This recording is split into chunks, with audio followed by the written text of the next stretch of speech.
The cabin was perfect. Nestled in the snowy mountains just north of Whitefish, Montana, it was exactly what the four friends had been looking for, a secluded, cozy getaway, far from the noise and chaos of their lives. Thick snow blanketed the pine trees, and the cabin itself was large, rustic, and filled with character. It was the middle of winter, and the road trip had been long and treacherous, but when they finally arrived, the sight of the cabin nestled under the cold Montana sky made it all worth it. There was Alex, the group's planner, always responsible for keeping things organized. Beside him was Jess, his girlfriend, full of energy and laughter, excited to spend the week hiking and exploring. Then there was Michael, the quiet one, who had been dealing with stress from work and needed this break more than anyone. Lastly, Rachel, Jess's best friend, the life of the party, who insisted on bringing enough alcohol to last the entire week.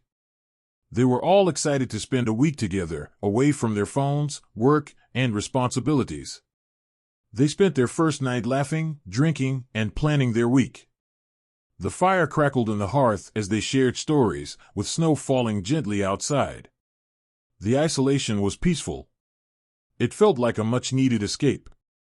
The next morning, Alex and Jess woke early, eager to explore the nearby trails. Michael and Rachel opted to sleep in, enjoying the rare opportunity to do absolutely nothing. The day passed uneventfully, just the four of them enjoying the cold, the snow, and each other's company. But by the third day, things began to feel different. It started with small things. Alex noticed it first when he was brushing his teeth. As he looked at himself in the mirror, he felt a strange sensation creeping up his spine, like he wasn't alone. His reflection looked back at him, but there was something off. His own eyes seemed darker, more hollow. He shook his head, dismissing it as exhaustion. Maybe he just wasn't used to the quiet isolation of the mountains. Then it was Jess. While she was preparing breakfast, she noticed the water coming out of the faucet smelled strange. Metallic, almost. But when she tasted it, it seemed fine, so she thought nothing of it. They had been drinking the well water since they arrived, and no one had complained. Later that day, the tension began. Rachel and Jess had always been close, like sisters, but suddenly, Rachel was snapping at her over little things. "Why are you always taking his side?" she hissed at Jess during a casual conversation about dinner. Jess blinked, taken aback. "What are you talking about?" "I wasn't taking anyone's side." Rachel's eyes were dark, cold. "You never do. You always act like you're better than me." The accusation hung in the air, thick with resentment, but Jess dismissed it as just Rachel being moody. They'd been drinking the night before, and maybe Rachel was still hungover. But that night, as the four of them sat around the fire, drinking wine and playing cards, the air felt heavy. Michael, who had been mostly quiet, suddenly started laughing at nothing, a high-pitched, unsettling sound that silenced the others. "What's so funny?" Alex asked, his tone sharp. Michael's laughter stopped abruptly. He stared at Alex with wide eyes, his smile twisted. "You," he whispered. "You think you're in control, don't you? Always planning everything.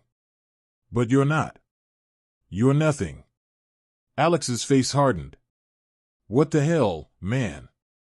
What's your problem?" Jess glanced between them, uneasy.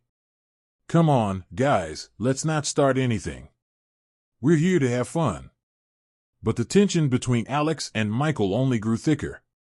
The rest of the night was spent in strained silence, the warmth of the fire doing little to chase away the growing chill in the air.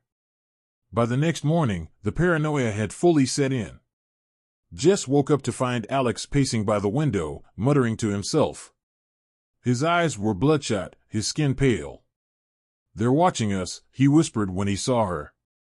"Out there, in the trees. I saw them." Jess frowned, stepping closer. "What are you talking about? There's no one out there." But Alex was shaking his head, his eyes darting toward the snow-covered woods. "They've been out there since last night. I saw their shadows." She grabbed his arm. "Alex, you're scaring me." But he yanked his arm away, his face twisted in anger. I'm not crazy, Jess. They're out there. Jess backed away, fear gnawing at her insides. Alex had never acted like this before. Something was wrong. Terribly wrong. She found Rachel in the kitchen, drinking a glass of water and staring blankly at the window. Jess tried to explain what Alex had said, but Rachel barely seemed to be listening. You know he doesn't really love you, right? Rachel said suddenly, her voice cold and detached. Jess froze. What? He's been cheating on you. Probably with someone back home. He doesn't even care about you. Jess's heart skipped a beat, her pulse quickening. Why would you say that? Rachel's eyes were dark, her expression empty. You've always been so naive, Jess. You should have seen it. Jess couldn't breathe. She turned and fled the kitchen, tears burning in her eyes. What was happening? Why were they all acting like this? She found Michael sitting in the living room, staring at the fire, his face pale and sweaty. He didn't look up when she called his name. His lips were moving, but no sound came out. Jess took a cautious step closer, her heart pounding in her chest. Michael? He turned slowly, his eyes wide, his expression blank. They're here, he whispered. They're inside. Jess felt a cold wave of dread wash over her. She backed away, her hands trembling. By nightfall, everything had fallen apart. Alex had locked himself in the bedroom, refusing to come out. Rachel was wandering the house, muttering under her breath, her fingers twitching as she passed by Jess without so much as a glance. Michael was nowhere to be found. Jess tried to keep calm, tried to figure out what was happening, but her mind was racing. Nothing made sense. Were they all going crazy? The first scream tore through the silence just after midnight. Jess was in the bathroom, splashing cold water on her face, trying to shake the growing sense of dread that clung to her. When she heard the scream, she froze. It was Alex. She ran to the bedroom door, pounding on it, calling his name. But there was no answer. Only the sound of something heavy thudding against the wall. Jess's heart raced as she forced the door open, her breath catching in her throat. Alex was on the floor, his body twisted at an unnatural angle, his face pale, his eyes wide open. Blood pooled around his head, staining the hardwood floor. His hands were curled into fists, his fingernails broken and bloody from clawing at the walls. Jess staggered back, her hand over her mouth, choking back a scream. She turned to run, but Rachel was standing in the hallway, her face blank, her eyes cold. He wouldn't stop screaming, Rachel said, her voice eerily calm. I had to make it stop. Jess's mind reeled. She stumbled backward, desperate to get away, but Rachel took a step closer, a knife gleaming in her hand. You were always the favorite, Rachel hissed, her eyes wild. But not anymore. Jess screamed and ran, but the cabin felt like a maze, the walls closing in around her. She found herself in the kitchen, her hands shaking as she grabbed a butcher knife from the counter. She could hear Rachel's footsteps, slow and deliberate, echoing through the cabin.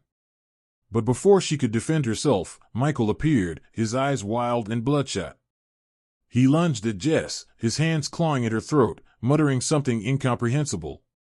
Jess fought back, the knife slashing wildly.